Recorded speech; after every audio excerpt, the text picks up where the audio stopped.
শুভ সন্ধ্যা। আজকের সংবাদ শিলচর, সোমবার 20 জানুয়ারি 2025, 6 মাঘ 1431।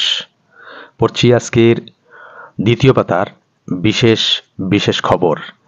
বিনিয়োগকারীদের আমন্ত্রণ জানাতে 5 দিনের সিওল টোকিও সফরে মুখ্যমন্ত্রী। অ্যাডভান্টেজ অসম 2.0 সম্মেলন বিনিয়োগকারীদের আমন্ত্রণ জানাতে রবিবার 3 দিনের সফরে দক্ষিণ কোরিয়ার রাজধানী সিওল উড়ে গেলেন মুখ্যমন্ত্রী হিমন্ত বিশ্ব শর্মা। এদিকে আমেরিকা ট্রাম্পের শপথের পর বাড়ছে ইউনূসের টেনশন। গ্যাস বেলুন বিক্রির সময় সিলিন্ডার বিস্ফোরণ, গুরুতর জখম ফেরিওয়ালা। এই পেশার তাগিদে বিহার থেকে শিলচর শহরে এসে বিভিন্ন শপিং মল, মেলা, স্কুলের সামনে কচিকাচাদের কাছে গ্যাস বেলুন বিক্রি করে কোনো মতে পরিবার চালাতেন সুজিত মাহাতা। কিন্তু একদিন এই গ্যাস বেলুনই যে তার জন্য কাল হবে তা কোনো দিন ভাবতে পারেননি শিশুদের এই স্বপ্নের ফেরিওয়ালা। বেলুন বিক্রির সময় হঠাৎ গ্যাস সিলিন্ডার বিস্ফোরণ হয়ে এখন মৃত্যুর সঙ্গে পাঞ্জা লড়ছেন তিনি। শিলচর মেডিকেল কলেজ ও হাসপাতালে সংকটজনক অবস্থায় তার চিকিৎসা চলছে। সভ্যতার সূত্রধার বই বিভিন্ন প্রজন্মের মধ্যে সেতু বাঁধে, বললেন অতীন দাস। দ্বিজেন্দ্র ডলি মেমোরিয়ালের লিটল ম্যাগাজিন সম্মেলন অনুষ্ঠানে তিনি এই কথাটি বললেন। রেশন বন্টনে ব্যাপক দুর্নীতি, নতুন ডিলার নিয়োগে জোর আওয়াজ চলছে। রবিবার দেবচার গ্রামের মন্দিরে এলাকার রেশন গ্রাহকদের এক প্রতিবাদী সভা হয়। সভায় পৌরোহিত্য করেন সমাজসেবী দ্বিজেন্দ্র সিংহ ওরফে বসু। উপস্থিত ছিলেন প্রাক্তন জেলা পরিষদ সদস্য রামকৃষ্ণ সিংহ, রাঙ্গিরখাড়ি ভজন্তিপুর কোঅপারেটিভ চেয়ারম্যান দেবপ্রসাদ সিংহ, সমাজসেবী সুরেন্দ্র দাস, বাংলাঘাটের পূর্বতন ডিলার সুনীল দত্ত, রাধাকান্ত সিংহ প্রমুখ ছিলেন। গুসাইপুরে চাঁদা আদায় নিয়ে ইটভাটার ম্যানেজারকে মারপিট, চাঞ্চল্য। বিজেপি প্রার্থীদের জয়ী না করলে সরকারি প্রকল্পের সুষ্ঠু রূপায়ণ হবে না, বললেন নিহার। MK দে কলেজে মকর সংক্রান্তি ও ভোগালী মিলন কার্যক্রম। 2021 সালে 20,000-এর অধিক ভোটে ধলাই থেকে বিধায়ক নির্বাচিত হয়েছিলেন প্রাক্তন মন্ত্রী পরিমল শুক্রবৈদ্য, কিন্তু 24-এর উপনির্বাচনে সে ব্যবধান কমে দাঁড়ায় 9,000-এ। সাংসদ পরিমলের সঙ্গে সাক্ষাৎ পরিবহন অ্যাসিস্ট্যান্ট কমিশনার দিব্যজ্যোতি কার্জির। ডিফু ক্যাম্পাসের সহকারী অধ্যাপকের বিরুদ্ধে যৌন নির্যাতনের অভিযোগ। আসাম বিশ্ববিদ্যালয়ে চাঞ্চল্যকর ঘটনা। আসাম বিশ্ববিদ্যালয়ের ডিফু ক্যাম্পাসে হিন্দি বিভাগের সহকারী অধ্যাপক অনিরুদ্ধ কুমারের বিরুদ্ধে ছাত্রীকে যৌন শোষণ করার ভয়ঙ্কর অভিযোগ উঠেছে। এই অধ্যাপকের বিরুদ্ধে গত আগস্ট মাসে তার স্ত্রী পুলিশের কাছে শারীরিক নির্যাতনের অভিযোগ দিয়েছিলেন। অন্যদিকে অভিযুক্ত অধ্যাপক তার স্ত্রীর বিরুদ্ধে মারপিট করে জখম করার মামলা করেছিলেন। এই ঘটনার পর নভেম্বর মাসে বেশ কয়েকজন ছাত্রী অধ্যাপক অনিরুদ্ধ কুমারের বিরুদ্ধে যৌন নির্যাতনের লিখিত অভিযোগ দিয়েছিলেন।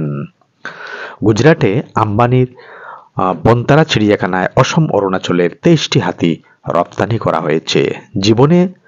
জীবনের শুরু থেকে শেষ পর্যন্ত মানবিক গুণ বজায় রেখেছেন ইমাদউদ্দিন বুলবুল, বললেন অতীন দাস।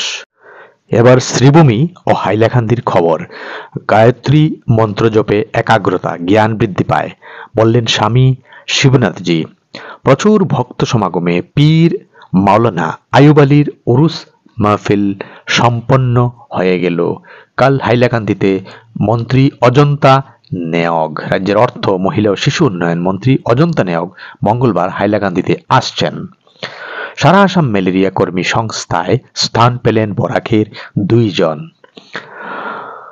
গঠন করা হলো সারা আসাম ম্যালেরিয়া কর্মচারী সংস্থার কেন্দ্রীয় কমিটিতে স্থান পেলেন বরাক উপত্যকার 2 জন কর্মচারী। সহকারী সম্পাদক পদে মনোনীত হলেন শ্রীভূমি জেলার ম্যালেরিয়া কর্মী বীরব্রত আচার্য এবং হাইলাকান্দি জেলা থেকে উপসভাপতি পদে স্থান পেলেন গিয়াসউদ্দিন মজুমদার। বদরপুরে খতমে বুখারী 23 জানুয়ারি থেকে শুরু হতে যাচ্ছে। উত্তর পূর্ব ভারত এমারতে শরিয়া ও নদওয়াতুত তামিরের ৬০তম বার্ষিক সম্মেলন ও আল জামিয়া মাদ্রাসার ৭৩তম বার্ষিক অনুষ্ঠান ও জলসায়ে দস্তাবন্দি খতমে বুখারী অনুষ্ঠিত হতে আগামী ২৩ জানুয়ারি বৃহস্পতিবার যাচ্ছে। অনুষ্ঠান শুরু হবে সকাল ৯টায়। খতমে বুখারী অনুষ্ঠান সভাপতিত্ব করবেন আমিরে শরীয়ত মাওলানা ইউসুফ আলী। হাইলাকান্দি শহরের দুর্গাবাড়িতে ভুবন মঙ্গল হরিনাম ২৮শে জানুয়ারি। কাটলিচড়ায় সরস্বতী বিদ্যানিকেতনের রজত জয়ন্তী বর্ষ উদযাপন ২৩শে। আসছেন মানবেন্দ্র দত্ত চৌধুরী। মোটর পাম্প সহ বালু বোঝাই লরি আটক পাতারকান্দিতে। বিডিপির সভায় হেলমেট ব্যবহারের গুরুত্ব নিয়ে আলোচনা। বেহাল হাতির দুয়াল পূর্ত সড়কে বাড়ছে দুর্ভোগ। পূর্তমন্ত্রী কৃষ্ণেন্দু পালের হস্তক্ষেপ চাইলেন ১০টি গ্রামের ভুক্তভোগীরা। হাইলাকান্দি শহরে বেদখল ফুটপাত, দুর্ভোগে পথচারীরা। কাটলিচড়ায় জয় বাপু ভীম জয় সংবিধান নিয়ে আলোচনা বুধবার। দেশ বিদেশের খবর। ট্রাম্প বিরোধী বিক্ষোভে উত্তাল ওয়াশিংটন। শপথের আগেই বিপাকে হবু প্রেসিডেন্ট। শনিবার শুরু হওয়া এই বিক্ষোভের মূল কাণ্ডারি মহিলা আন্দোলনকারীরা। তাদের সঙ্গে রয়েছেন সমাজের বিভিন্ন ক্ষেত্রের মানুষও। এবারের বিক্ষোভটি পিপুলস মার্চ নামে পরিচিত, যা নাগরিক অধিকার এবং সামাজিক ন্যায় বিচারের পক্ষে কাজ করা বিভিন্ন গোষ্ঠী এর আয়োজন করেছে। প্রেমে পড়েই আত্মহত্যা করছে কোঠার পড়ুয়ারা। রাজস্থানের শিক্ষামন্ত্রীর মন্তব্যে বিতর্ক। মন্ত্রীর দাবি, পড়াশোনার ফলাফল কোচিং সেন্টারের উপর কম এবং বন্ধুদের অপর বেশি নির্ভর করে।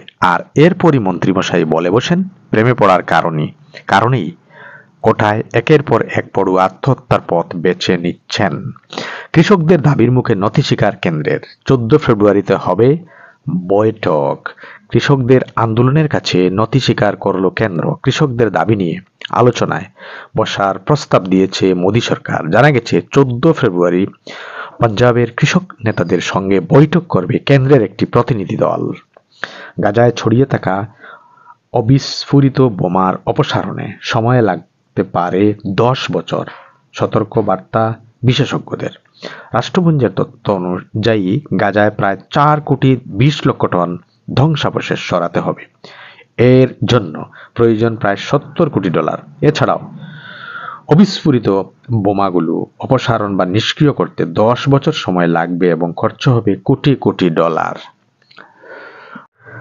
ট্রাম্পের শপথের আগেই আমেরিকায় নিষিদ্ধ করা হলো টিকটক। দোলনার দড়ি গলায় আটকে মৃত্যু 13 বছরের কিশোরের। বিশ্বের 4র্থ সামরিক শক্তিধর দেশ ভারত। রিপোর্ট গ্লোবাল ফায়ার পাওয়ারের। বাংলাদেশ পাকিস্তানের চাইতে দ্বিগুণ যুদ্ধবিমান রয়েছে দেশের অস্ত্র ভাণ্ডারে। ওয়েস্ট ইন্ডিজকে গুড়িয়ে অভিযান শুরু ভারতের। খ বিশ্বকাপ ইতিহাস ভারতের। 14 মাস পরে ভারতীয় দলের অনুশীলনে এন্ট্রি হলো শামির। অস্ট্রেলিয়া ওপেনের কোয়ার্টারে মুখোমুখি অলকারাজ জোকার। শেষ হলো আজকের বিশেষ খবর। ধন্যবাদ।